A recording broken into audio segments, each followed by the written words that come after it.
And the court coalition has temporarily suspended Monday's anti-IEBC demonstrations to give dialogue and peace a chance. Court's Jonhstone Muthama said they will dedicate next week to consoling victims of police brutality. Now, court says it has accepted calls by the international community to give peace a chance and therefore has a team of negotiators in place. However, court says suspension of demos will expire on the 5th of June if there is no word from Jubilee on dialogue. We're now joined on the phone by Brenda Wanga from Capitol Hill, where the presser is ongoing.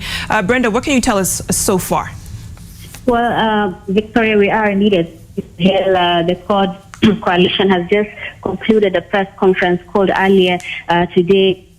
What they're saying is that next Monday, the 30th of May, would have been a day when they would have held the fifth of the anti-IEBC protest. But for now, they say they are suspending that until the 5th of June, and they're doing to give dialogue and peace a chance. They say after the four protests that they have held, they have listened to the calls of stakeholders both from within and outside the country, and for that reason, they are willing to suspend the forthcoming demonstration and get to a round table with their counterparts from the GPA to try and see if they can find an amicable solution and try and see if they can effect what they have been trying to do to get change at the IEBC through a negotiation between teams from CORD and Jubilee.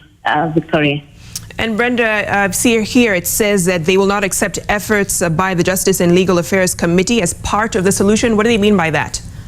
What we have been able to do so far is that Justice, Legal Affairs and Justice Committee is in the process of trying to put something together to try and get the country out of the current impasse that it finds itself in with this calls for the removal of the IEBC commissioners. But the court coalition says it will not accept that effort from Parliament, saying that what they want is structured talks from the highest level of government, which would include the President, the Deputy President, and the senior officials in government. They say they do not trust Parliament to take a lead in this dialogue. They want the talks and commitment to the talks to come from the highest level of government. They say they are committed to these talks. Their principals are ready in the next 2 or 3 days to release a list of the people who will be sitting on that negotiating table on behalf of the court coalition. And they want no less than the president himself to respond to this, what they would say is a peace offering from the court coalition.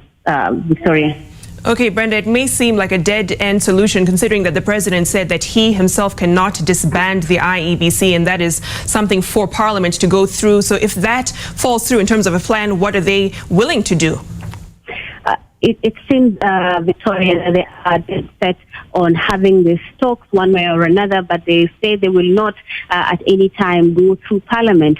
So we will wait and see what the government's response will be to this latest move by the court coalition in this now long-running back and forth over the status and the tenure of the current IEBC office.